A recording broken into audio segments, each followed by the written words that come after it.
let's do it. Here's the clicker, or did you take your own? Yeah, that's good, thank you. All right. Bonjour! Bonjour, CitizenCon. We are so happy to be here. It's been so long to see you guys physically and just being able to interact. It's been fantastic so far. We're super excited about all this.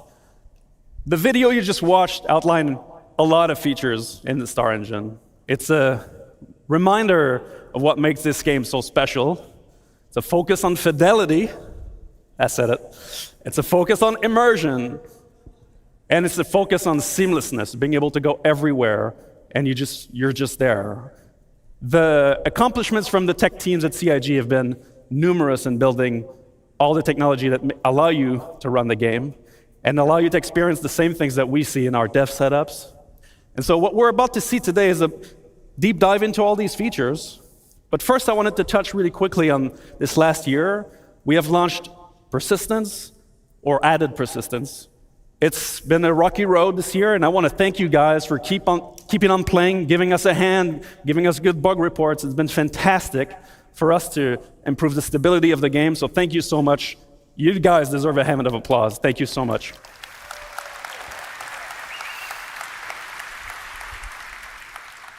I just want to touch on one bit, which is that all the people you will see in the next couple tech panels are really the best of their crafts in the world. They are infused by a value that we tremendously value at CIG, which is relentless optimism. That this game can be made, that this vision can be achieved. And so, without further ado, but first, I got one more thing to say. So, in all of the different panels that you'll see, all the updates, everything that you'll see on screen, whether it's a HUD, an MFD, a ship UI, FPS weapons, everything, all of this is new. So as you watch the clips, you're going to see some differences. That's because this all comes from the freshest implementation that we have. We love open development. We love to show you guys the work in progress. And so that's exactly what we're going to look at today. And so without further ado, I'll leave you with Marco, who will show you all the cool and amazing features of our engine and the challenges that we face. Thank you so much, guys.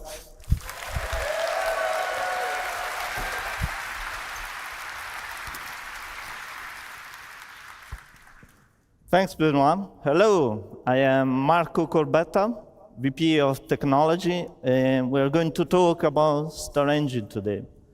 We have been developing StarEngine for many years with the goal of creating an online living universe. But creating a universe is not an easy task, and even more difficult to do everything seamless without any loading screens or invisible walls. And massive spaceships flying very fast, close to the terrain and objects, are pushing the limits of procedural generation and streaming. This is not a single-player game, so creating this universe online is making everything more challenging. We stream and generate physics on server on CPU, and we already support more than 100 players on a single server, more with server meshing. To support all this, the engine must do a lot of work every frame. So in a typical StarEngine frame update, we got up to 64 hardware threads, about 200 software ones, over 700,000 streamed in entities, and millions of entities overall in the solar system, about 150,000 updates per frame. We have over 200 vehicles, spaceships, and ground ones, over 2 million physical objects, over 100,000 objects generated per frame when flying over the terrain. We have many unique locations, streaming on demand in a seamless, gigantic space. Also, we are supporting many new features that we are going to showcase today. I'm going to start in introducing the new and improved Clouds and Fog, worked on by Carsten Wenzel in the R&D team. The first new feature is the light shafts. They are volumetric shadows from clouds cast into the atmosphere. They are truly volumetric and 3D fully integrated. They are not just a post effect as it is usually done in games. With this, the atmosphere from an overcast sky gets darker, and this is important for planets and locations with bad weather. Another component is the new ground fog. It follows the terrain up to a specified elevation for different locations. It is also fully integrated into the atmosphere. It receives volumetric shadows from clouds and terrain. It reduces the light scattered into the view ray. And in this video, we are showing all the features combined together. In addition, we made many improvements to cloud shaping to allow for more variation and details. The shape noise blending, a vertical variation, has been improved a lot.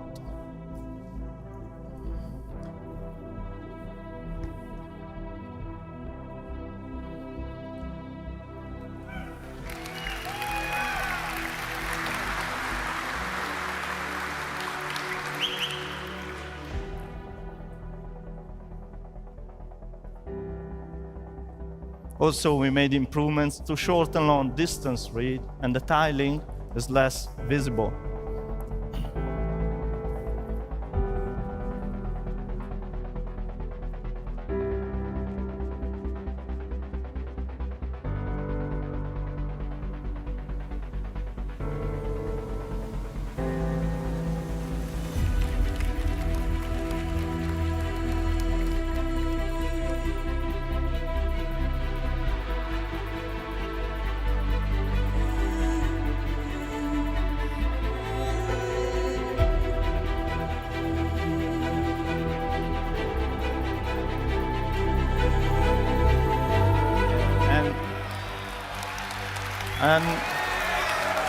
And best of all, we're going to include all these new features and improvements in the next 3.22 release. Okay, thank you, thank you.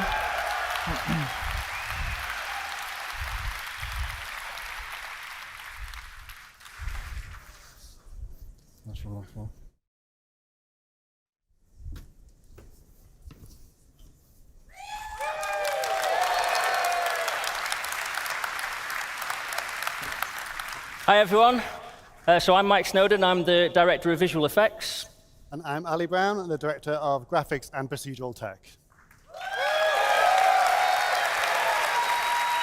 Thank you very much. Really happy to be here, really excited to show you. We're going to be showing dynamic fire in StarEngine.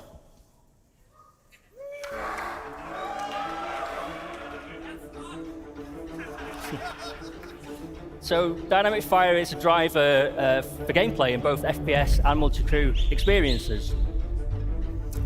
It creates emergent sandbox gameplay, and it can be used by designers to craft very dangerous scenarios for players. And as you can see from the video, it gets very intense.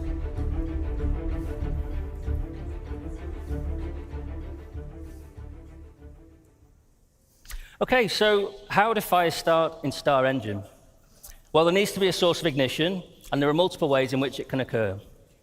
For example, weapon impacts or misfires, explosions or damaged items, and the player needs to be alert to their surroundings with fire an ever-present threat. If a fire does break out, you're going to see it dynamically propagate through the area, causing damage to environment and player. And at this point, the player needs to limit the damage, of course, by extinguishing the fire in any way that they can. So when doing so, they're going to need to wear protective clothing to protect them from extreme heat. They're going to need to wear a closed helmet to protect them from smoke inhalation, poor oxygen levels. And there's actually multiple ways the fire can be extinguished, including the removal of heat, for example, using the fire extinguisher, which is my personal favorite. It's a lot of fun doing that. The removal of oxygen, for example, locking off the area, venting the oxygen, creating a vacuum. Or simply, the fire's burned so fiercely that it's done everything it needed to do. There's nothing left for it to destroy. And if you let it get this bad, it's probably time to consider repairing your ship. Okay, so how do we achieve this from the technical perspective? Well, the first thing the artists and designers do is they mark up their scene to tell us what physical properties that each surface is made from, whether it's wood or metal. But not only on the surface, we have to describe what is behind the surface. You might see a metal panel on your spaceship, but has it got cladding or wiring behind it? It's important we know all this so we know how flammable it is. Then after this, we have to define all the physical properties that go with these surfaces. So, for example, what the mass is, the energy density, combustion temperature, air-fuel ratio. And we use all these physical properties and we sum them up in each voxel, which is a 1 by 1 meter cube. And then once we have these voxels, this forms the basis of our simulation. So then first thing we do is we look for sources of ignition and then we're off. So here's our debug mode that shows us what's going on in the simulation and is what we use to track it. And you can see these squares enlarging to show us where the fire is spreading. For each of these voxels, we're tracking the fire, the temperature, fuel remaining, the amount of smoke. And the fire is propagating via convection and radiation, which are both accurately simulated. And it's consuming the gases and producing the knock-on products as well as it goes.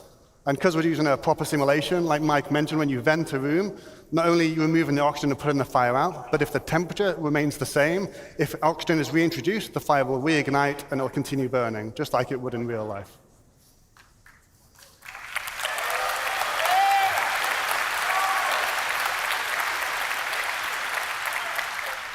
So what's next for this? So our focus has been on interiors, in particular spaceships, but all interior spaces really, and this voxel grid really helps us solve that problem.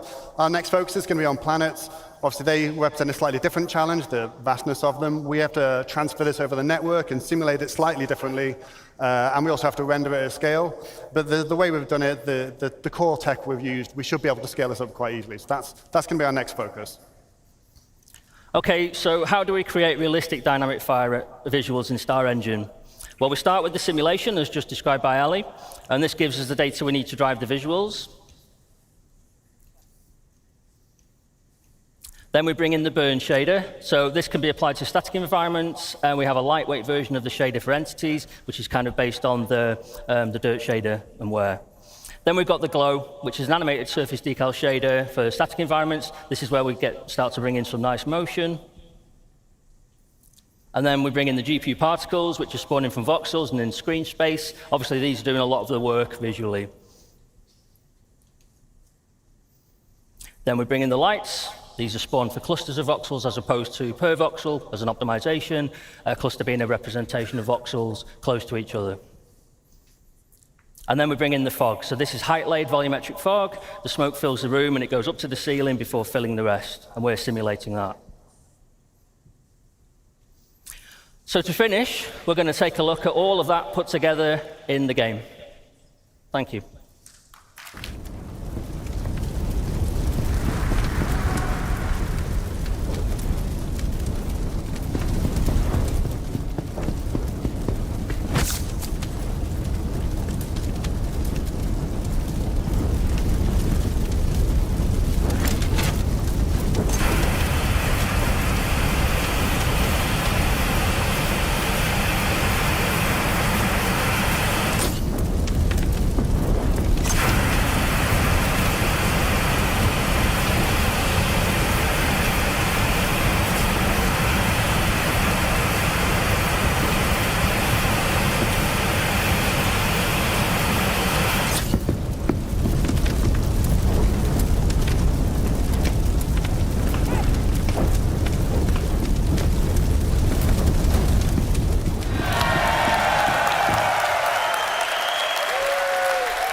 Thanks very much, everyone. Thank you. Thanks a lot.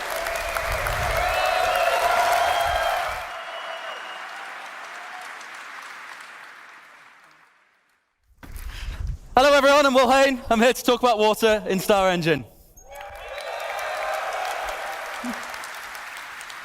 So, water is a huge part of both of our games, Star Citizen, Squadron 42, and we wanted to give it a major upgrade. We were going to set 3 ideas that we wanted to impart on our water. We want it to look as good as possible, obviously. We want it to look realistic. We want it to be beautiful. We want it to be in motion constantly. It should always be moving and always be reacting to everything around it, whether that be players or objects or vehicles. And we wanted this to work on the whole scales of all of Star Citizen, all the way down from footprints in puddles to enormous ships crashing into the ocean. I'm going to talk about our updates to the water rendering first, and then we'll move on to that other stuff I discussed. So first of all, the water shaders, particularly the ocean and the river ones, were in dire need of a major upgrade. They were currently using a technique called deferred shading, which is really fast and fantastic for opaque objects, but does not translate well for transparent ones, which of course water is. So the first step that we made was to transition to forward shading. That allowed us to introduce more physically based techniques, such as proper lighting, reflection, and refraction. It allowed us to integrate the atmosphere properly into our water lighting setup. And it also meant that we could get more fun techniques, such as wave crest backlight scattering, as adding better foam rendering, which includes halftone blending, surface haze, and much more detailed bubbles on the individual bits of foam. I've got some examples of that here. In this particular screenshot, you can see the icebergs in the near frame. You can see we're refracting the iceberg underneath. It's correctly refracted. In the mid frame, you can see that the iceberg is reflected back onto the water. That is now accurate. We weren't doing that properly before. Here you can see our accurate water lighting from this really beautiful screenshot of the Gladius over the water. I love this one. So this is the objects under the water being correctly lit, which is new.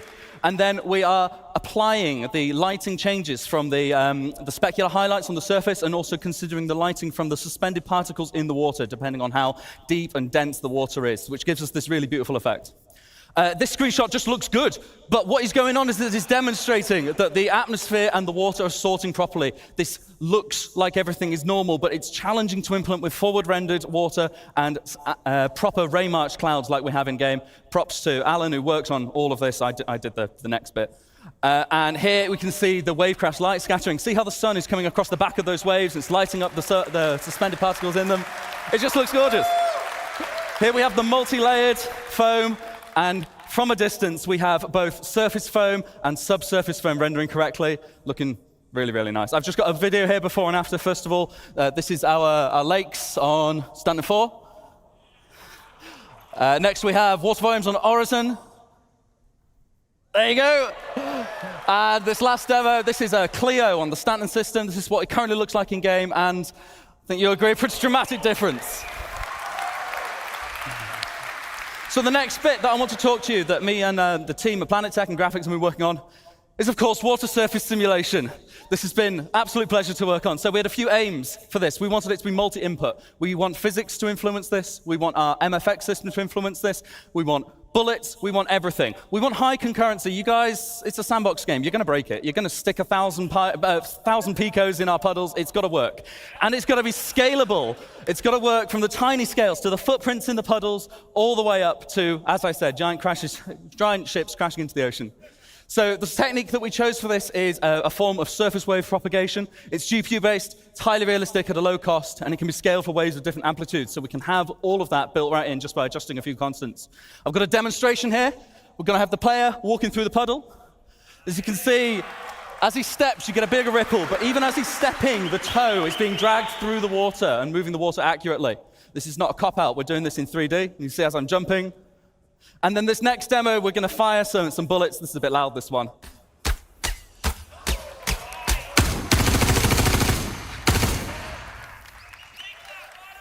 Right, the one more thing that we had to look at. So it's all well and good, this working on a puddle, but Star Citizen is not made of puddles. It's made of oceanic planets. It's made of everything. We needed to make this multi-scale. So we wanted the water near and far, not just in a square around the camera. We wanted lots and lots at once. The solution we picked was a multi-region water sim. Now, this was really, really tricky to get right, but I really think we have now.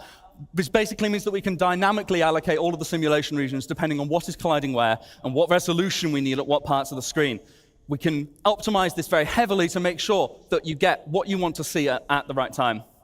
We still need to get that information onto the water, though, and that's a bit trickier. So what we devised is yet another set of regions. Now, the regions are slightly different. The simulation regions need to happen wherever something is contacting the water, and that needs to happen regardless as to whether you can see it, because if there's a collision going on there, I look away, and then I look back. If it stops going and has to restart, that looks bad. Whereas the water, we only need to know the total result when it's actually in view. So we have these new regions which cover all water in view. And the beauty of this is that we can use this for multi-input and multi-output systems. Anything can influence our water, whether it be the simulation, whether it be weather, whether it be VFX. And then anything can be affected by water now. So the water rendering reads from this, but then we can also spawn VFX particles from wave crests. We can add screen space effects. We can have a line across your visor. We don't have this yet, but it's accurate to the displaced water in front of you. We've got this technology now, so we can use it to influence any of our work going forward. And here's a really good video of some of it in action. I'll just let that play. This is the debug mode. Essentially, we're moving a sphere of basically infinite mass through the water. And as you see, if we pan out a bit, we make our sphere a bit bigger, we get a much different result from the sim. Spawning the foam properly. It looks really nice, really happy with this one. So what I'm going to do in a second is I'm going to turn on the debug mode so you can see where the regions are. You see we've got these gray boxes. They light up green when there is a hit inside the box. We've also got different sizes going on. If you look near the shore there's a big cluster of text. That is a whole bunch of other regions because there's some stuff floating there causing little ripples that we can't actually see. And as you see, these scale properly. We can add the results from multiple sizes of simulation together, and they influence and interact with one another accurately. You see those big waves crashing over the little sim there. It works pretty nicely. I've gone ahead of my subtitles, but I'll just let that video play out. So, what does that look like when we bring it all together? What's it going to look like in game? Now, you did see a little bit of this in the StarEngine trailer, but actually, I think this video does a little bit more justice to it, so I'm just going to let that play out for you.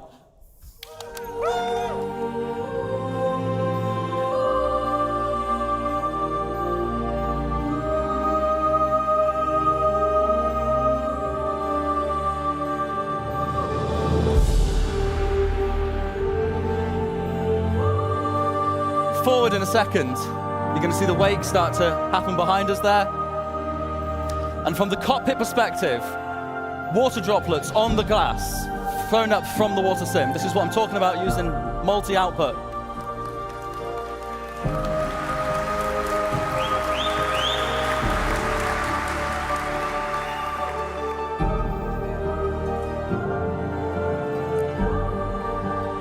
And that's us. Thank you so much, Sitcon. Handing back over to Ali.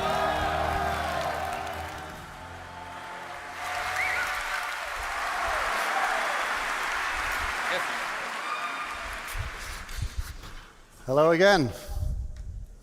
So, I'm here to talk to you today about a few other graphical things we've got coming in.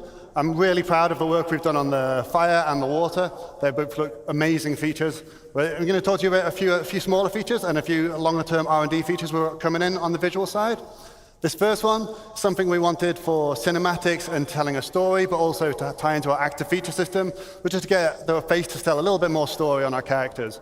So this blood, sweat, and tears system is something we implemented recently, and it allows us to use a GPU particle simulation, which we project onto the face, and then we integrate it into the skin shader so we can get realistic reflection and refraction of water on your face.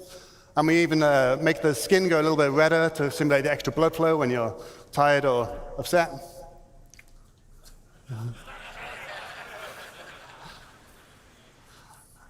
So none of this is a pre-canned animation. It's completely dynamic. We have complete control over everything. We can keyframe every single tear if we want to. And we can even simulate blood, like here.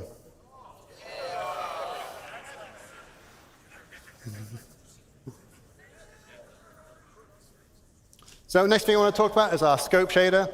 Design came to me telling me that they really wanted to up the game with our rifle scopes. They weren't quite good enough. They didn't really feel realistic for them. And they thought it was a real core part of the first-person shooter experience.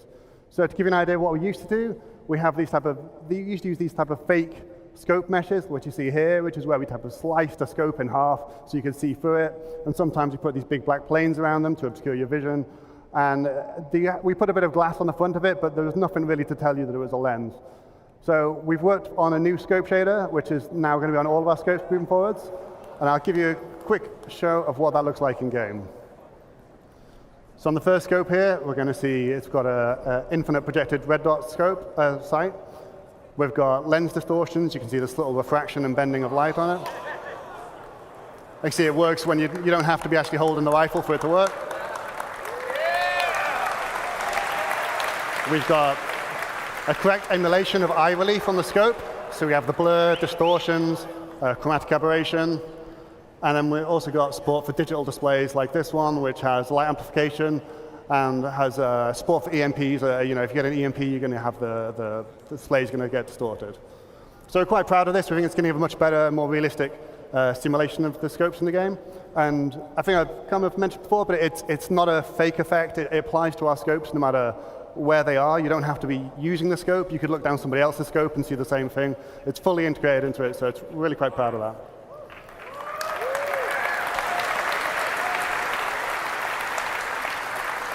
Next feature I want to talk about, hopefully if any of you have a HDR monitor and you've been playing 320, hopefully you've given a go of the HDR feature. We're really proud of this. It looks really good. And we've got some great feedback from you guys as well. There's been some strong feedback about we want extra black level controls, so we're going to be adding that for you. So make sure you can tweak the image exactly how you want. And there's a great user guide on Spectrum as well if you want to know how to get the best out of it, because it's not always a straightforward tech to get the best out of. Just to give you an insight of how this works, we've got something called unified tone mapping curve, and this is the process where we map the real-life colors of real-life intensities of light onto what your monitor can display. And rather than having an SDR mode and HDR mode, we have like a smooth system where we can blend between SDR and HDR depending on the peak brightness of your monitor. We also pay a lot of attention to make sure we preserve the colors and the hues to keep an accurate image for the artist, and especially for skin tones. We don't want them turning red or white or doing anything bizarre. Just one thing to mention, we've got some content adjustments that will be ongoing. We've got a lot of content in Star Citizen. It takes a little bit of time to make sure we balance everything so it doesn't look too dim or look like a supernova. Next thing I want to mention, temporal upscaling. This has been something that's been asked for a long time, and we're proud to finally get it into your hands. We've got 3 different techniques we're going to be implementing. We've got CIGs, we've got our own temporal super resolution solution called TSR. We've got AMD's Fidelity FX Super Resolution 2, and we've got NVIDIA's DLSS 2 as well. They each have different characteristics and hardware requirements and trade-offs, so it's important to get you all 3 so you could have a choice of what you want to look. On the left here, I've just got a zoom in from one of our outposts. That's no anti-aliasing for people that really love to see jagged edges.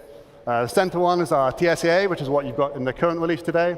And on the right-hand side is TSR without doing upscaling. And this is going to be replacing the TSA solution. And this gives us better quality and more stable image and hopefully much less ghosting.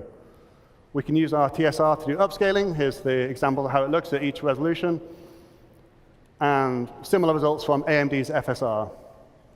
And some numbers here, which I'm sure you can pour over later, but basically we can get about 2 times GPU performance if you're interested in using the upscaling technique. Obviously, if you're CPU limited, you might not get quite them numbers. It depends on your machine. We also intend to look at frame generation techniques like FSR-free and DLSS-free, but these are going to come a bit later. We're going to focus on GPU performance, getting that up first. Frame generation isn't really applicable unless you've got a really good performance first. Some other quick updates. We've got the screen space shadows as added to Alpha 320. It gives us some extra detail in our shadows across characters, and it's particularly on planets, it helps a lot. And we've also got a new texture and mesh streaming engine that helps us get as much possible detail as we can onto your VRAM on your GPU. And it does something we call load balancing. It will scale dynamically for your GPU to make sure we can get the absolute best possible results. We've also got some more streaming improvements coming in the next release. Just to give you a quick show of what the screen space shadows mean, here we've got a planet with no shadows. I think it's Microtech. The shadow maps, so you see the normal shadow maps that fill in half the scene. But then when we get the screen space shadows, you look in the top of the screen or in the flowers, they type of fill in the detail for the rest. They really help type of bed the scene in and stop these things looking at floating.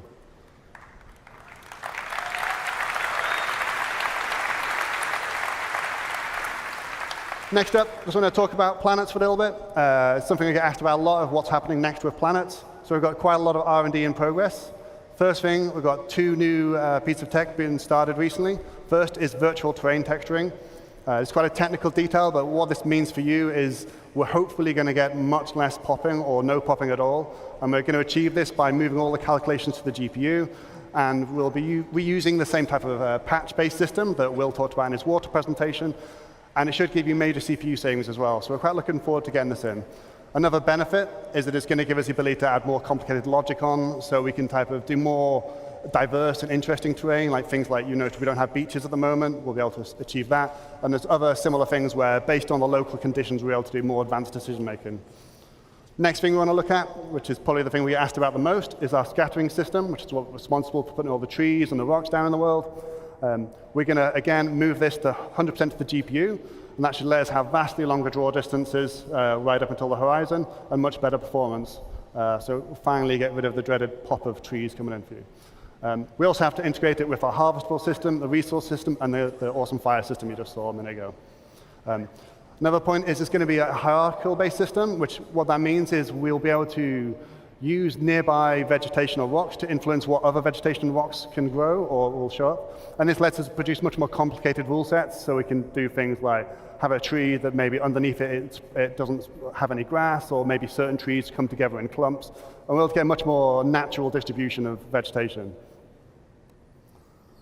And final thing we want for planets is we want to be able to build them much easier, much faster, and we want to make sure they are truly unique.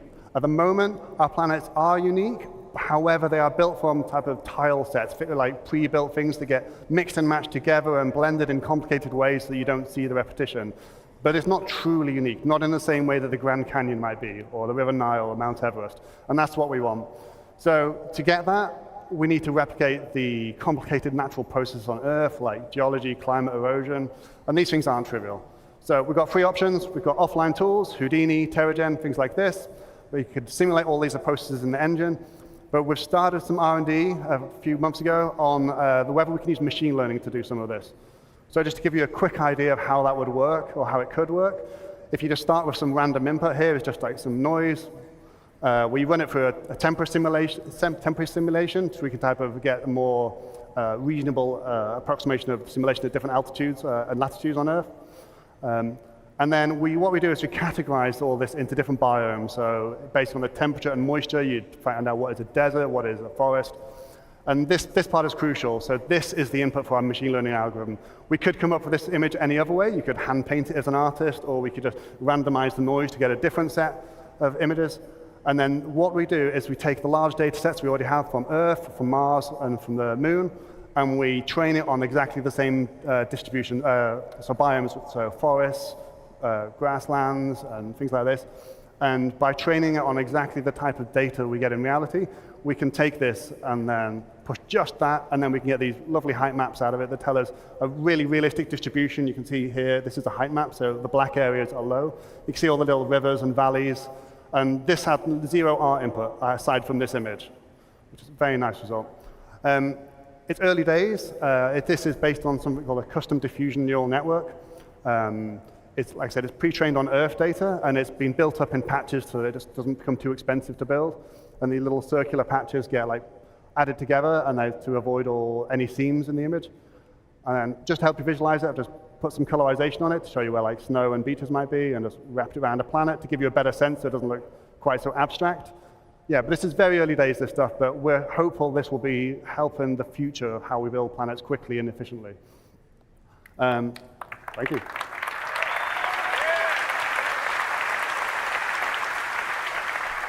So the last thing I wanted to talk about today is our Gen 12 renderer and Vulkan. This has been ongoing for quite some time, taking a lot longer than we would have liked, but we're finally getting to the end of this long journey. For those who don't know, the reason this was being implemented is largely for performance. We're going to be getting at least 2 times better performance on our CPU submission for rendering, which is often the bottleneck for the game, so that will directly, hopefully, translate to performance improvements. We also get better control of memory with advanced GPU features like resizable bar. And it also opens the door for some things like ray tracing and new mesh shaders.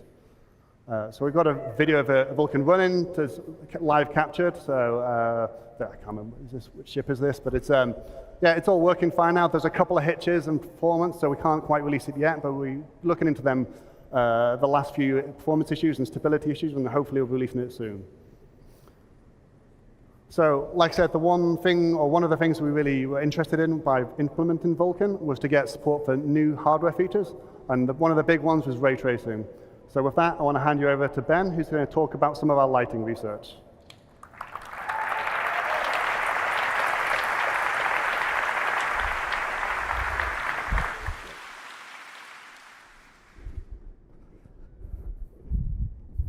Hi, I'm Ben Parry, and this is Global Illumination.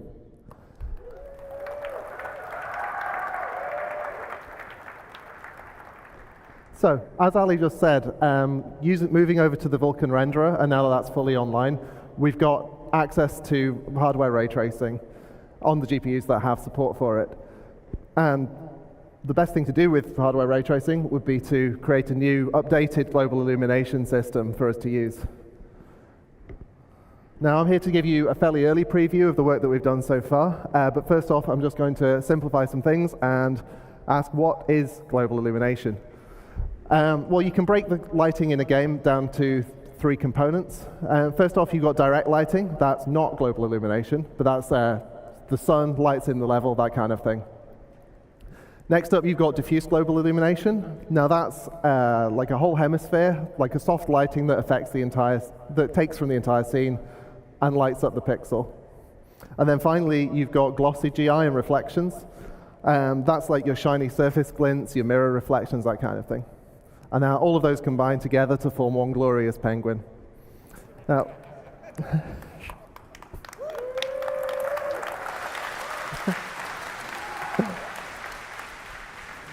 now for the rest of this presentation, we're specifically talking about this guy, the diffuse penguin.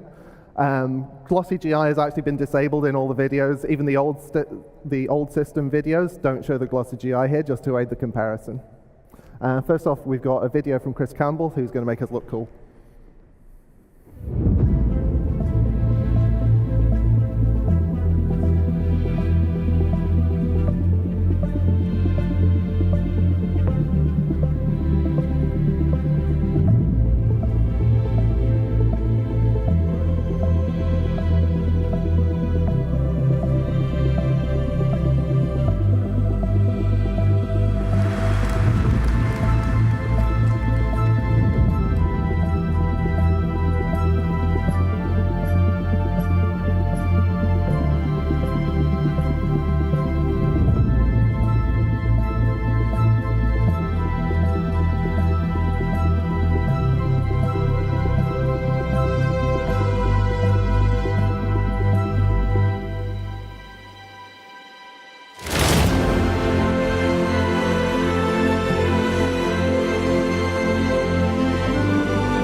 So next up, the boring or the interesting bit. How are we doing it? How does the tech work?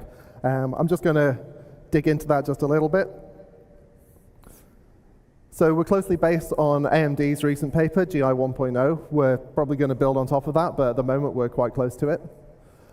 We ray trace against a simplified world so that we get like smoother lighting for the, since it's a diffuse scene, we want a sort of diffuse smooth signal. This also means that we get more rays per millisecond, which is always good. And we do generate a lot of probes. So the new system is generating, well, for comparison, the old probe was about 1 probe per room, and the new system is about 25,000 probes that are all on screen at the same time. And we're going to see that now. So here's a scene that I've dramatized a little bit just to give trouble to the old lighting system. And this is what the ray tracing sees. So it's a simplified single color per object kind of thing. But then we've also got this kind of a 3D dictionary of average light values so that the light is kind of shared over things in a similar area.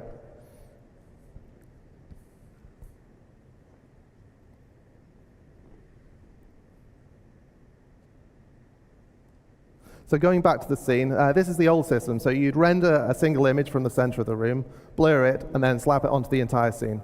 Now, as you can see, like the middle of the scene is about the right lighting, but everything else has got the middle of the scene's lighting. Like these red lights at the sides, they're basically drowned out by the table bounce that somehow made it across the room to them.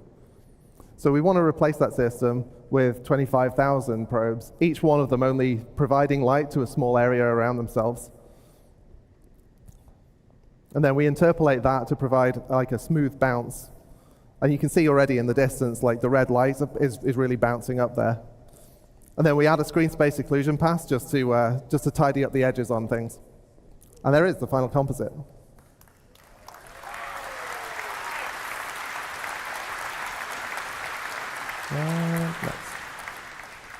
So, what else does it do? Well, because it's real-time generation, it means we can do a real-time bounce, and we can do that with quite small areas. You can get like a really vibrant bounce that picks up off small objects in the scene. Ooh. And that means that the art team can really lean into like strong local variation on color. As again, we will see. So we'll do a side-by-side comparison on this one. As you can already see, like the spotlight's really like throwing stuff into the scene. This is just one light in the room. And we did have live updating, as you can see in the old system, but it was designed for like time of day changes rather than this continuous smooth view. And finally, it means that we can do things like glowing surfaces can just illuminate the world without having to add special lights to fake it.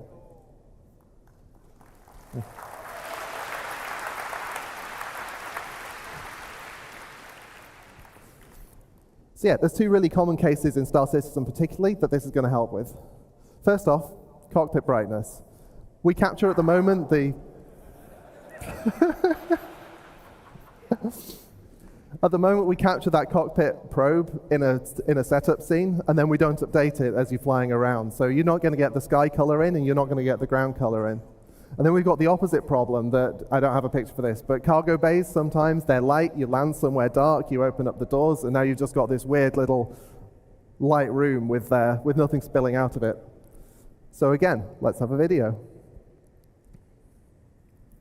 Oh yeah, so this is the old system. The sun's working, but you can see there's no sky, there's no ground lighting. By the way, I've turned off a lot of the cockpit lights so that you can see this. And then in the new one, you can already see the skylight is kind of helping a little. But then as you turn over, you get all the ground lighting.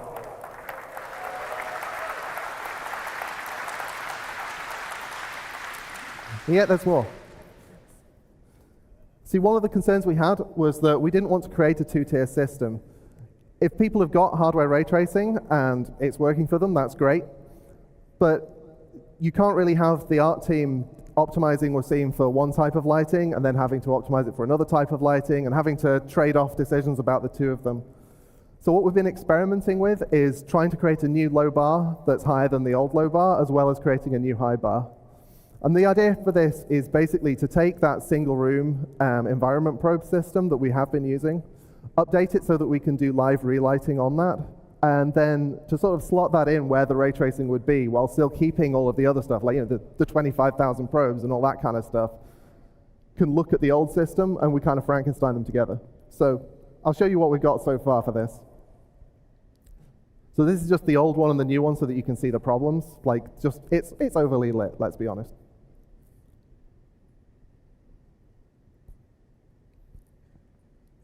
And now this is what Star Citizen would have looked like if we released it on the PS1.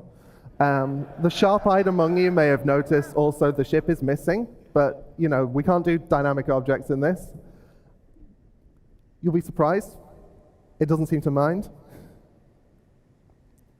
And there we have software GI in the middle, which is, yeah, like I say, it was using the same 25,000 probe system, but not having to use any kind of hardware ray tracing. As you can see, it's not a perfect match. It's not identical, but it's a lot more dynamic than the old system.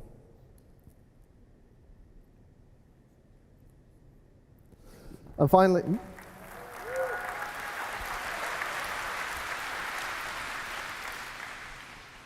I'm just going to show you a to-do list here. I don't have pictures because it's stuff we've not done. Glossy reflections. Obviously, we want to complete the picture, and for that, we need to handle glossy reflections. That's self-explanatory, really. I don't know what to say about that. Secondly, you've only seen it on opaque surfaces so far. The next step is to extend this so that it can support glass and water and all the other transparent things in the game. And beyond that, we've obviously got fog, we've got other atmospherics. We want to expand GI to make sure that it affects everything smoothly and equally. And the final thing is a Star Citizen thing. We've got giant scenes, we've got a ridiculous scale on some things, and we've got plans to make sure that this GI extends to handle that full scale. Anyway, that's all I've got to tell you now. I've been Ben Parry. Next up, we've got Star Club with Chris Rain.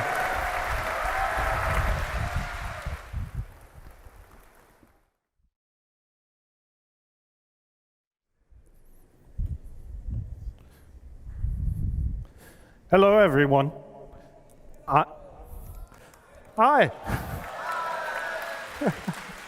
I am Chris Rain, and I would like to show you not one, not two, but 3 new physics of our physics engine.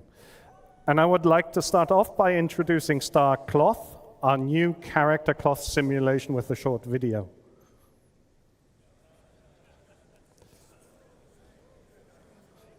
So this is just regular player movement. That was actually me playing. You can see the cloth collides with the ground.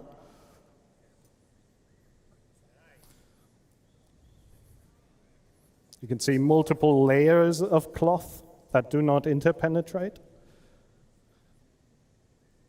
Cloth gets influenced from wind and has accurate collisions with the player's body.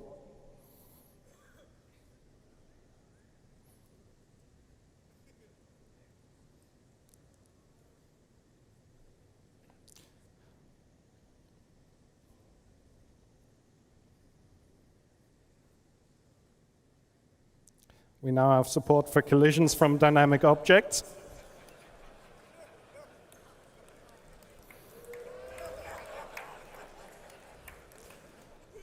You can play football in any outfit.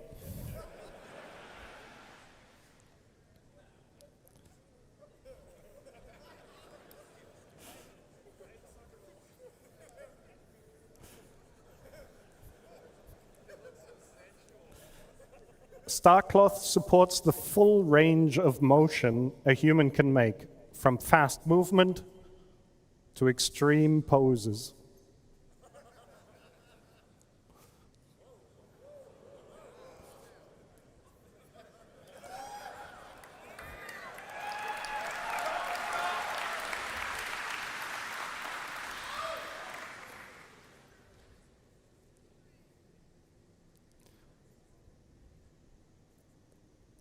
StarCloth is designed to be a first-class member of our physics engine. It interacts with everything we have to offer, from character movement over forces like wind, thruster backwash, explosion, to projectile impacts and collisions.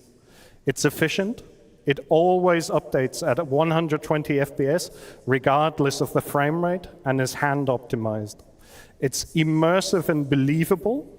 It's a realistic simulation based on physical properties. It's high fidelity, high quality. We want to raise the bar with this. The visual geometry you see on the right is complex and not suitable for simulation. The visual geometry is made with visual quality in mind, and that does not translate well to simulation. So we decided to add the ability to use bespoke meshes that are made to simulate well and let their movement then deform the visual geometry. This allows us to share the same sim setup across multiple visual meshes, which is a huge productivity boost for tech art. We can seamlessly blend the simulation on and off, so we can disable the simulation at a distance. Back to the football. Everything that is dynamically simulated is able to interact with the cloth, from ships, over crates, boxes, and even footballs. We ensured that the collisions are accurate and believable. As you can see in the image, the football parts both layers of the gown. The cloth itself supports self-collisions, which means it will create folds and wrinkles, but not interpenetrate itself or other layers of cloth. The same applies to the static environment as well. The cloth will drape itself around the environment, so brushing up against objects will result in the behavior you expect. We added tapered capsules to improve collision detection accuracy. A tapered capsule is a capsule which has 2 different radii at the endpoints. Human anatomy is complex, and we need to accurately represent it for collisions. The traditional capsules we use on our ragdolls lead to jumps in the collision surface. Now, notice how there is a jump between the elbow and the lower arm, and another jump where the forearm connects to the hands. These jumps pose significant problems for our cloth simulation. If you look at the upper torso, you can see the collision proxies are actually completely hiding the cloth, and they're essentially completely useless. So now notice the difference on the same body represented with tapered capsules. We can now faithfully represent the hips, legs, and arms of the character. An additional benefit of tapered capsules is that the collision detection is significantly faster than with regular capsules. Currently, we're only using them for cloth collision detection, but in the end, we'd like to use them for everything.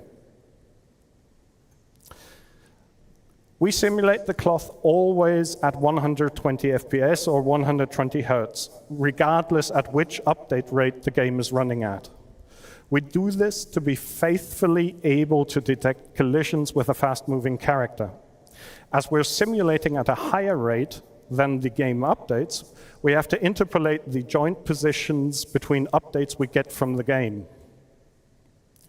At each simulation step, we perform collision detection, simulation, and update the cloth sim cage. Now, if the game is running at 120 FPS, we do one update for the cloth simulation. If the game updates at 60 FPS, like in the image, we simulate the cloth twice. Now, if the game runs slower, like at 30 FPS, we need to update the cloth 4 times. You can see this in the image. It becomes apparent that we need to make the cloth run as fast as possible, and we spent a great deal of amount of time optimizing this with various techniques, including handwritten vectorization and using every trick in the optimization handbook. The effort pays off because we can faithfully capture very complex movement and fast-moving characters, even at low frame rates, without any clipping or tunneling.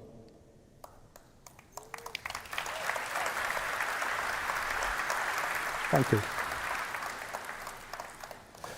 One area that poses a significant challenge for character cloth is when multiple pieces of garments layer on top of each other, like a tight-fitting jacket that lies on top of the pants, as you can see in the image above.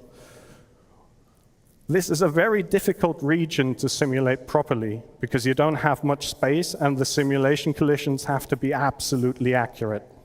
This, what I'm going to show you, is a very subtle effect, but once you notice it, you cannot stop noticing it. I want to focus your attention to the waist region of the character. Here we tweak the simulation settings in real time to see the effect.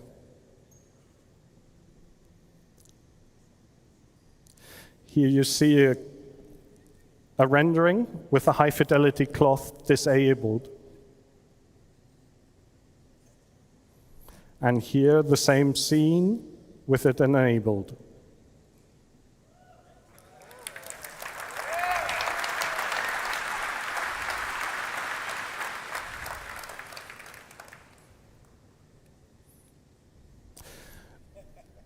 To be continued, tomorrow, much more can be seen about Star Cloth in the character advancement panel. Be sure not to miss out.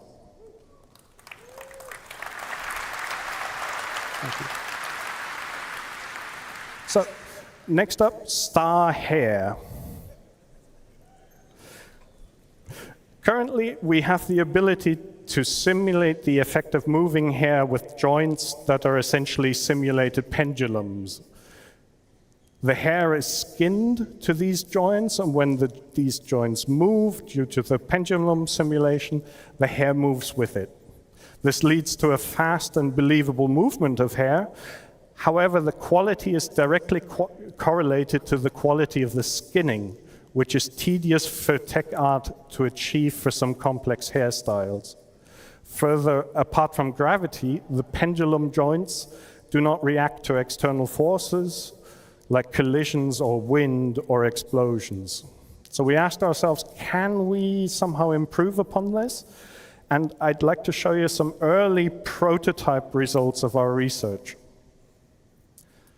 This is an image of the raw geometry you saw in the previous image.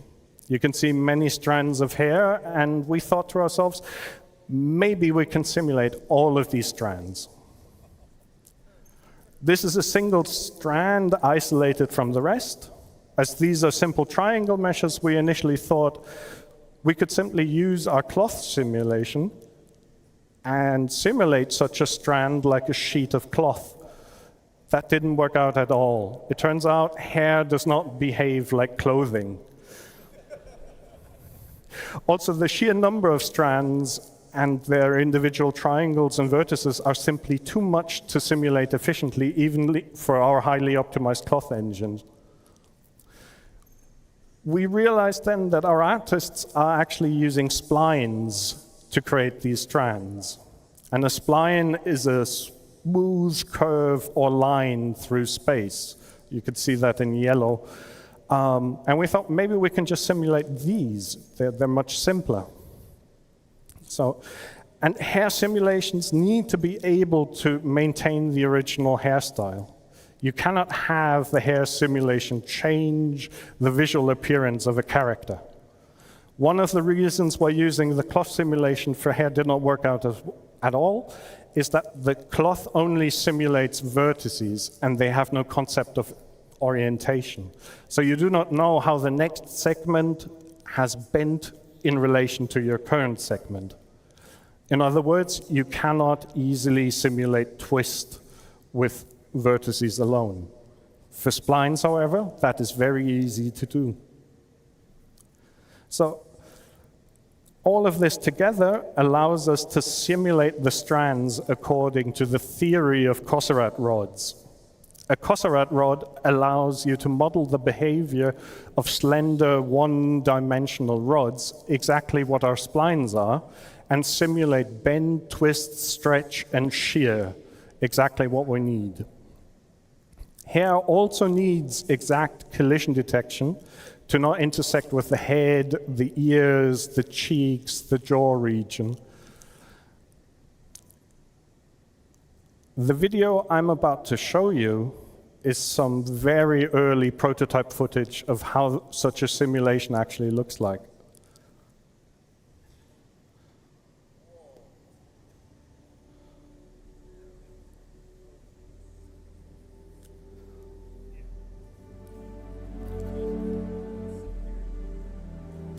So this is a test of various head movements to see how the hair reacts. Hair simulation is one of the hardest things to simulate, especially in a real-time context, and very tricky to get right. We're actually simulating all the hair strands.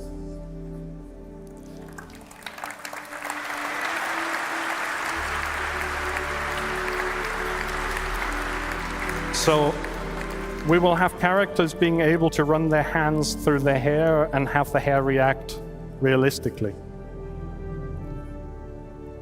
A barber simulation next.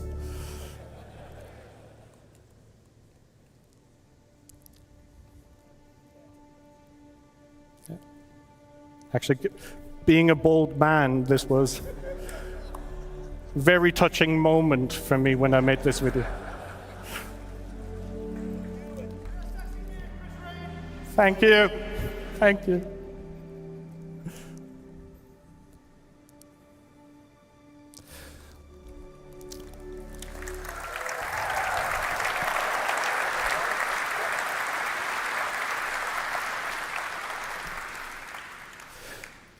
Next, I would like to introduce Maelstrom, our physically based destruction system.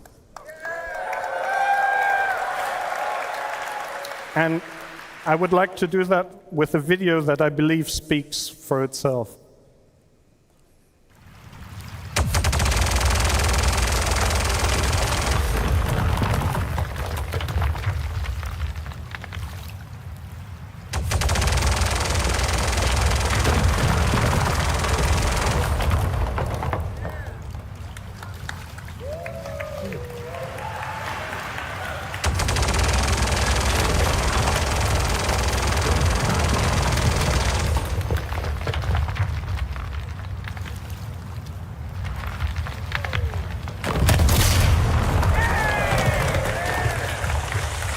See the water splashes?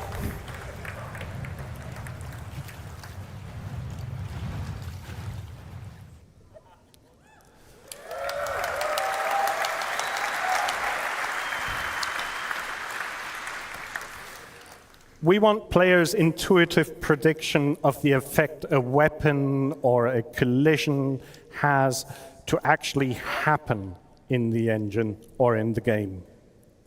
So we decided to move away from hit point pools or other abstract models to simulate damage, but rather have damage be calculated from a physical model and from the physical material properties of each entity. If something breaks off due to its structural integrity decreasing below a certain threshold, Maelstrom allows it to break off in a realistic fashion. If you shoot off a wing, the missiles and weapons on that wing should still remain attached. If the broken off part still has power, electric items should still function. This means Maelstrom was needed to be designed to work with a hierarchical setup to begin with.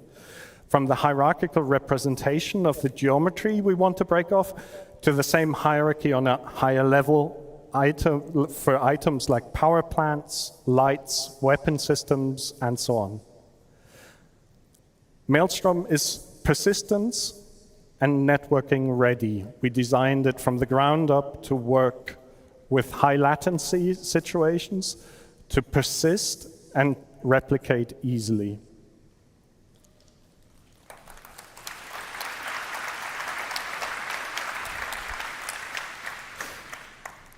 To achieve all this, we gave each physical geometry instance an identifier to be able to uniquely identify it within the universe. So your Gladius wing is your Gladius wing. We added physical material and damage properties that can now be replicated across the network. One of them, and that's the most important one, we call integrity.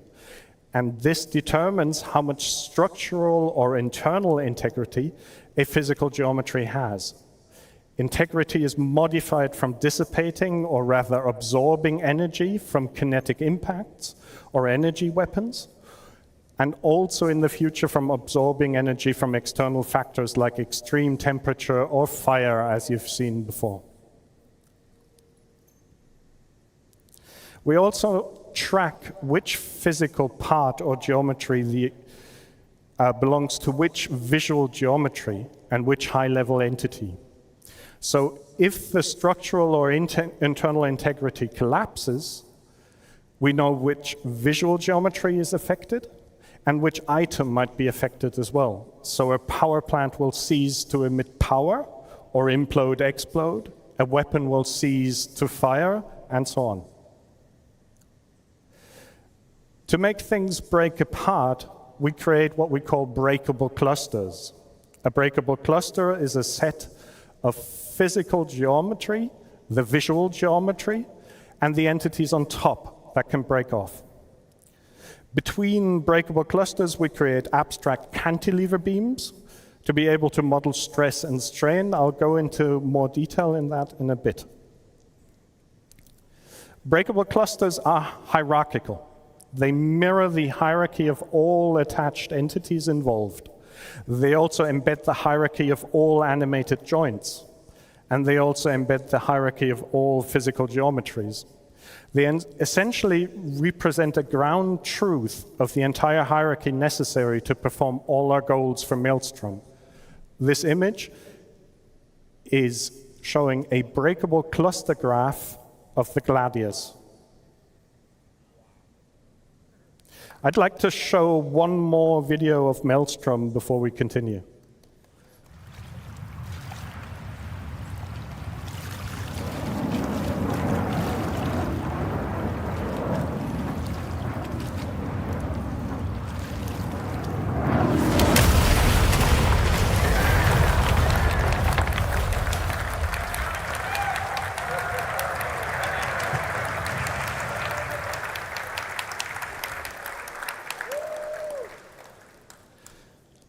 We needed to find a good way to easily and efficiently determine when a breakable cluster breaks. We chose a well-established model from material sciences and structural engineering, cantilever beams. In essence, a cantilever is a structural member that has a fixed support and a free end. Forces experienced on the free end can be used to calculate the amount of stress the fixed support is enduring. The basic ideas behind that are best explained from a very simple example. If a ship were to collide with the horizontal part of the crane in the image, far from the vertical part, the fixed support would endure a higher stress as if the ship were to collide closer to the vertical part.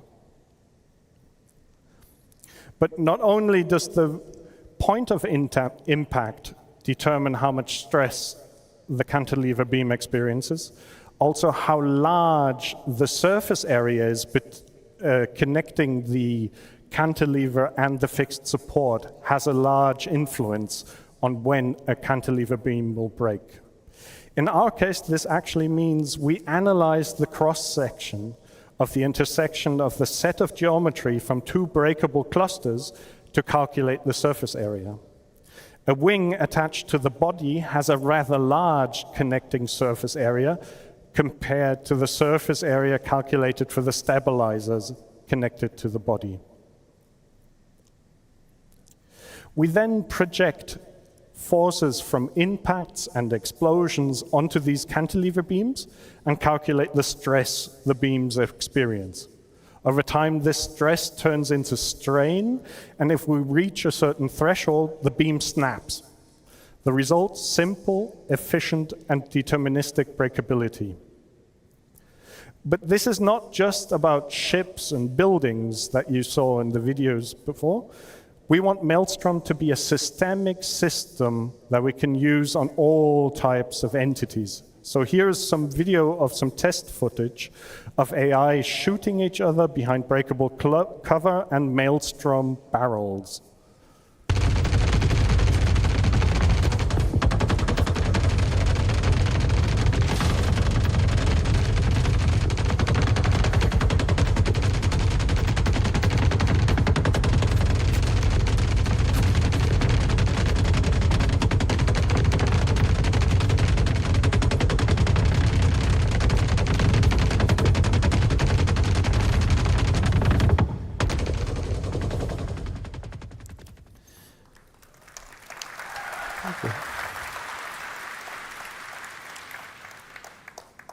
Physical material properties influence damage and breaking and have a direct influence to how things break and fracture.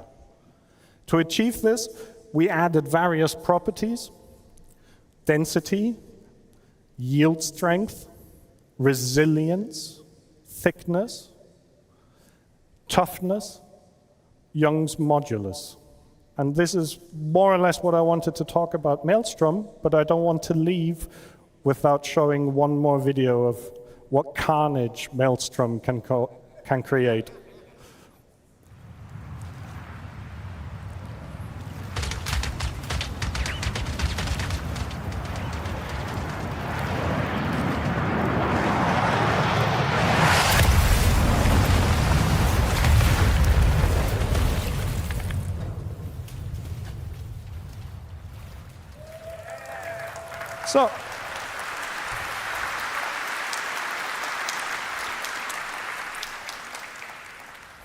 So thank you very much.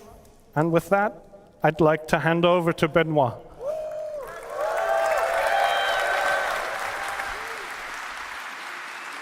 Great, thank you. All right. I am not this person, but I'm filling in with him. So far, I mean, you guys think this is gonna change your game up to now? All these new features? Hell yeah. Okay, so we've seen updates from fire, water, we've just seen force, we've seen sun and light. So the next thing that's left to build a ludicrous space game is audio.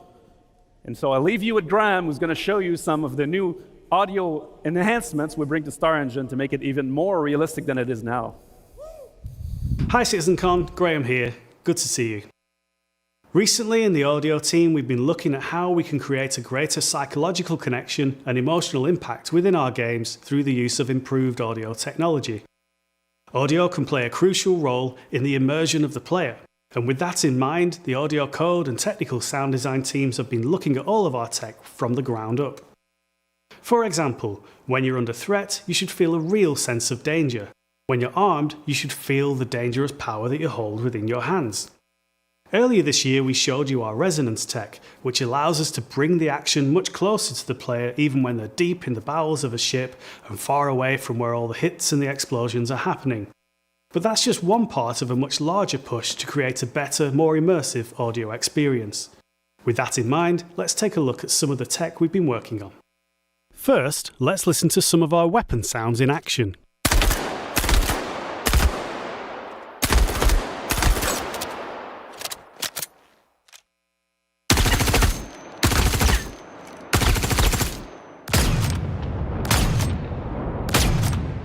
They're a great simulation, but we wanted to take them further and express the sound pressure, the forces being exerted.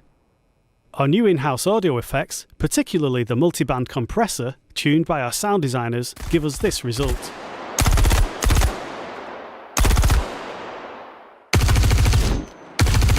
The compression serves to illustrate the power of the weapons and the effect that they have when going beyond the limits of the listener.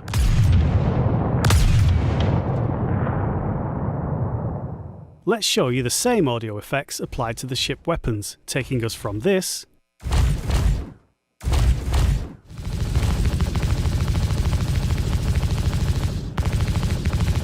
to this.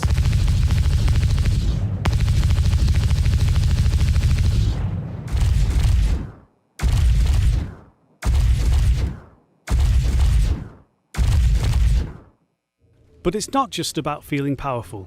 Changes in audio can create a sense of danger, of being out on your own and under threat. Here's an example of ship combat.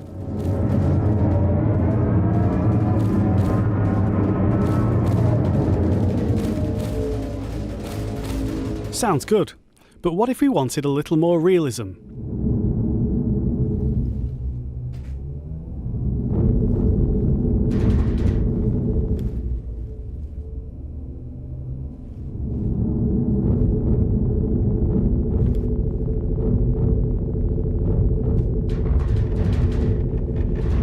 The audio propagation tech that we've been rolling out makes it easier to change the soundscape in real time, and a nice use of that technology is to provide a more realistic option. Here, your own weapons resonate through the hull of the ship. Only what's in the pressurized cockpit is heard clearly, and the threat level feels higher due to the isolating lack of enemy weapon and ship audio.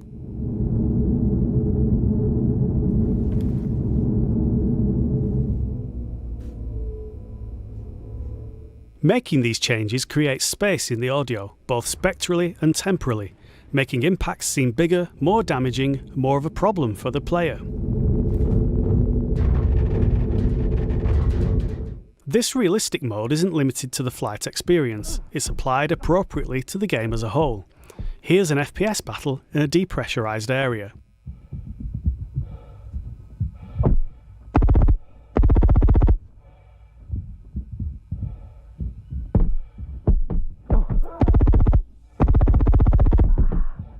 With realistic mode, we get that sense of isolation again, giving the location a different colour and adding variety to the audio experience.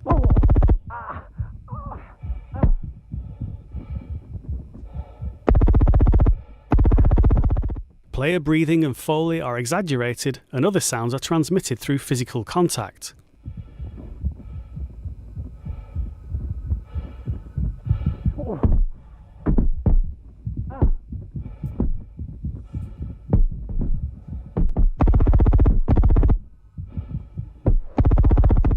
That's all from us for now. We look forward to getting these new audio features into your hands.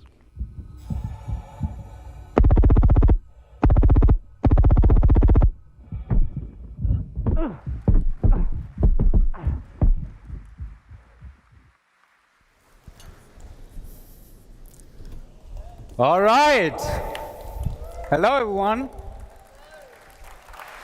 So, Persistent entity streaming, replication layer and beyond. My name is Paul Reindel. I'm Director for Online Technology.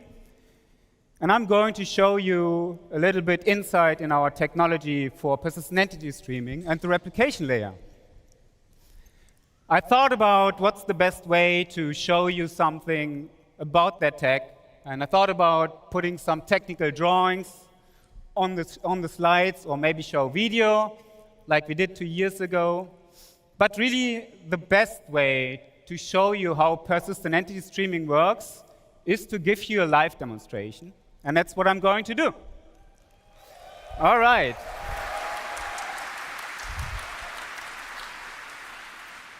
So this will all be live, so please bear with me if there's any glitches.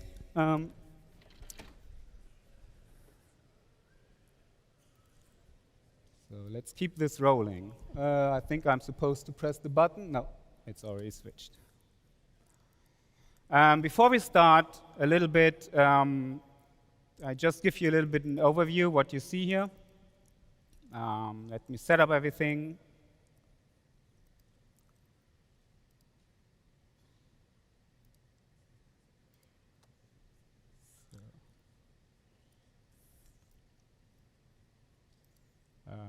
One moment, sorry. So on this left side, you will see my client window. And on the bottom side, you will see the server renderer. So for this demonstration, and I start a second client, I'm just stopping that. Sorry about that. This is live, all right. So again, on this side, you see the client. And he just logged out because I started a second client. So let's do this again. One more time. On this side, you see the server renderer, which is currently, it has nothing streamed in. I'm showing a small demonstration level.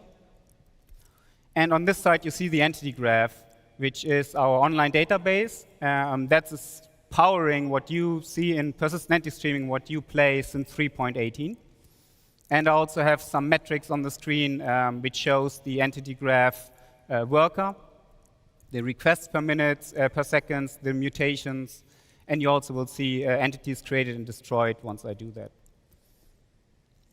All right, so let's wait for my client to come up and join this level. So the first thing that will happen when I join this level, you will see on that server, everything streams in, and my client gets connected and also streams in everything on the client view. What would happen on the behind the scenes is that my player just got unstowed into that chart, and we at real time created everything for this player. So you will see his body is attached to the player, you will see his mobiGlass, his head with all his customizations, his undersuit, and then all his customizations as well on the undersuit. What you also see is that this player just got unstowed and attached to a static zone object container. And this is how our zone system works. Basically, on the server, you will see 3 different zones, purple, green, and red. And each zone comes with its own coordinate system and its own physical grid. And this is how we actually, on live, do zone transitions between your ship, empty space, space station, or a planet. And you will see, as I walk between those zones, I will, at real time, update it in that entity graph.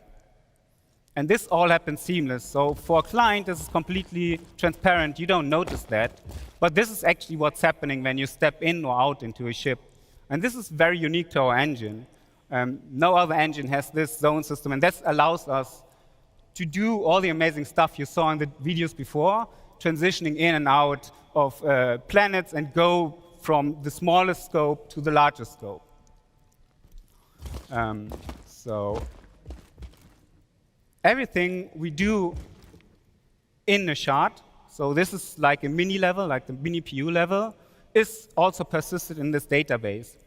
When we create new entities in our engine, in StarEngine, those entities get pushed into our entity graph, into our online database at real time, and then from there replicated to our clients. So if I go ahead and spawn a couple of plushies here, you will see they spawn, they get created immediately on my entity graph and replicated on the server and on the client.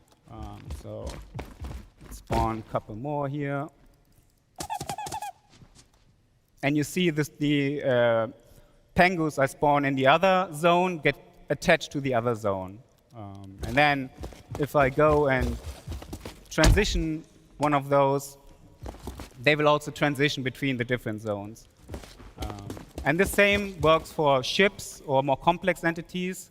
If I spawn this buggy here, you will see this one gets created with all its attachments and everything else attached to it.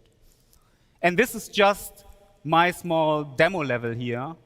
On live, we have up to 600,000 dynamic entities that get created for one single chart. And this is just the initial state. After 2 weeks, 3 weeks of gameplay, when you guys go in and destroy stuff, spawn stuff, play around, it goes in the millions of entities. So this in itself is pretty amazing tech. The next time I want to talk about is our streaming system. Most engines do stream on texture or geometry. We actually stream entities, and we do stream persistent entities. So when I turn on the streaming system here and I walk into this, if I walk over to the red area, you will see that the purple area will stream out together with all the entities on that server. So it does not only stream out on my client, it actually streams out on that server. And when I come back in the green zone, that purple zone streams back in with all the entities in there with their full persistent state. So now I have a second player joined. Benoit is going to join me. So Ben, if you want to join, okay, I think you see him over there. Hey, Ben. Sorry. Nice. All right, I'm going to spawn a couple more penguins here. Because the next thing I want to talk about is new technology we are right now developing, and we are about to put on the tech preview for you to play. And this is actually the replication layer split. And that's the big next step in our great vision, obviously, as you might know. So in this demo, my client and my servers, they are no longer directly connected. Actually, I have a new service running here, and that is our replication service. So my client is connected to this replication service, and my server is connected to this replication service. And the replication service, the sole purpose is to get all the entities which are in the entity graph and stream them to clients and servers which are connected to. And what's really cool about this is, let's do a little experiment here. I mean, you all know our game has bugs. It's still alpha, and sometimes things can happen. So let's see what's happening when I kill my server here. And so this is my server, the actual console. So let's just shut it down. And yes, this is where you would usually see a 30K or something.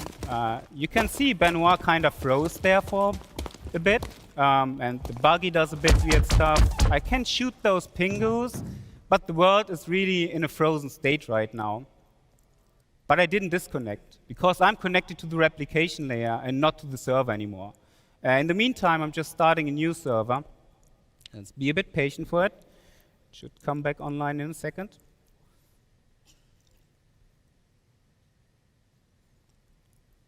And as you can see, now that the server came back, it restored the state.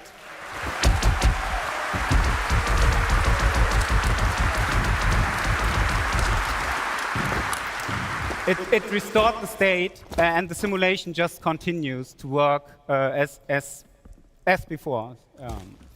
this will be, again, this is very early tech, but this is a great benefit of what we have with our replication layer split. But there's one more thing. And let's try this thing again. I just killed my server, and I'm trying to do that again.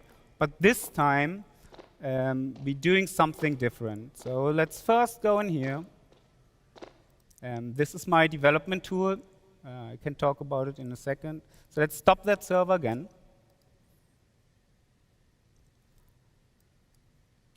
And restart.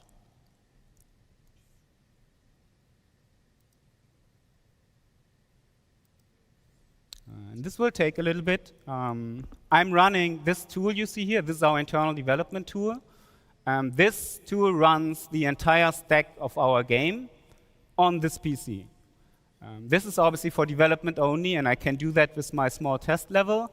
But this really helps online devs and all people who work on the incredible, complicated tech we hear to be able to develop our game. And because I run everything on this PC, it's a bit slow. So let's wait and see what's happening here.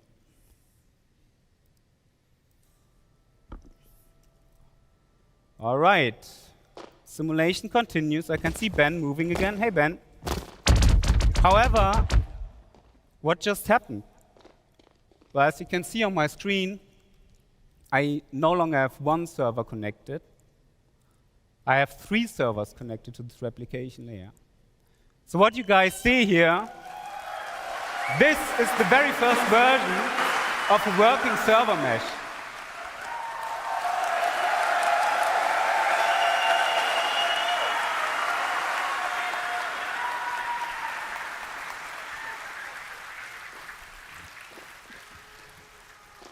All right. So now I'm going to explain a little bit how this magic works, because it is truly magic. Each server, when it came up and the replication layer realized there are 3 servers, we assigned different zones to those servers. And we said, OK, server 1, you are the authority over the purple area. Server 2, you are the authority over the green area. And the last server is authoritative over the red area.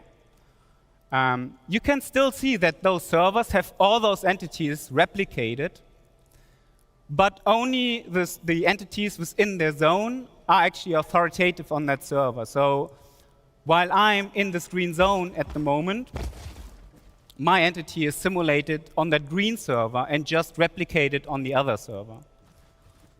And now, as I transition between those zones, you will see that on that green server, I just lost authority, and on that purple server, I just gained authority.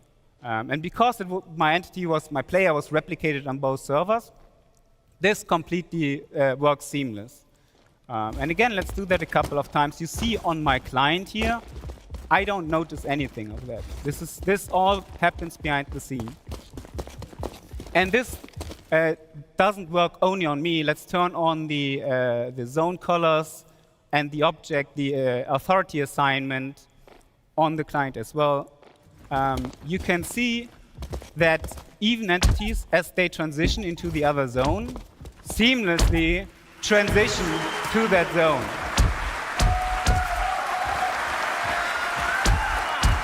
And not only that, I can also interact with entities that are on the other side. So if I go on this green zone, for example, and I shoot this, I can still shoot that purple entity. And I can also just go ahead and destroy that buggy which sits on that other zone. There you go. Always fun to blow stuff up, right? All right. So there's more to this. The first thing I will do, let's spawn a fresh buggy. I just destroyed my old one.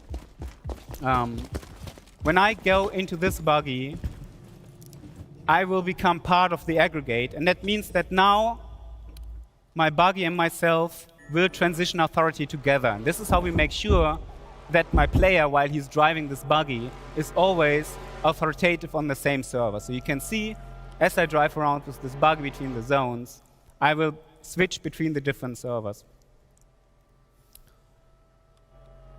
All right.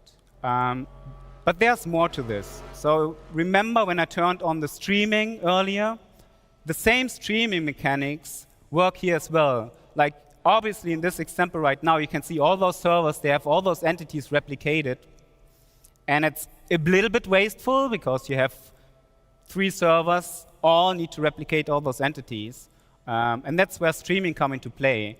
I can turn on streaming here, and you will see that suddenly my purple server no longer has the red area streamed in. And the red server no longer has the purple area streamed in. So let's see what's happened when I drive my buggy backwards into that into the red zone. What happens on that purple server? And I just disappear. So right now, on this server, there's only Benoit replicated. And Benoit, if you come to me over in the red area,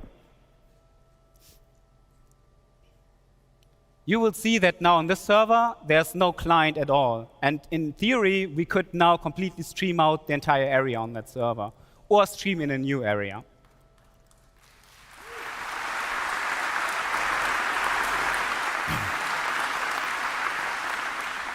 And you will also see, as I drive back into the green area, I will magically reappear on that purple server. And this obviously works on the other side as well. Let's get a couple more player join. I have a couple more QA in the back, so you can just see the whole thing running in live with a bit more things going on.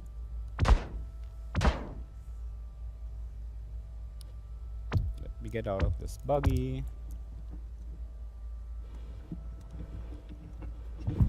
And you will see on each server renderer which clients are currently replicated on those servers and which clients are actually authoritative on those servers. And you can see this, the green server, because it's the middle one, has most entities replicated. And then you can see this purple one at the moment only has one client replicated. Yeah.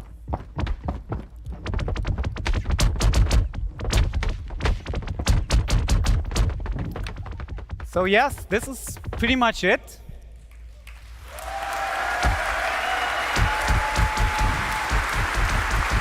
I hope you guys enjoyed this. It has been a long time to come to this point, and I just can't put in words how much tech and work we had to put into this. Big shout outs to the network team, big shout outs to the online services team, big shout outs to Chris to let us doing this.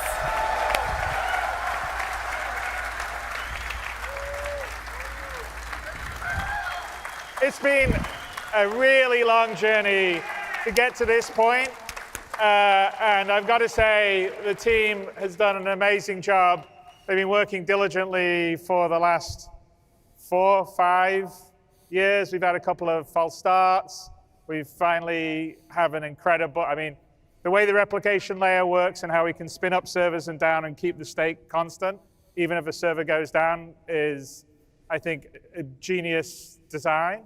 And the first time I saw this, about 3 weeks ago, working fully, I cried. It's like giving birth. We did it! And we wouldn't have been able to do this and work on this kind of tech without all your support. That's right. 100%. Now, you guys and your trust. allowing us to take the time to do it right, to really build it. So thank you. Thank you, guys. So much for everyone, and thank you everyone at CIG that's really worked hard to deliver all this amazing stuff that will be either in your hands now or in your hands very soon. And this is just the beginning of CitizenCon. We've got a lot more stuff to show you.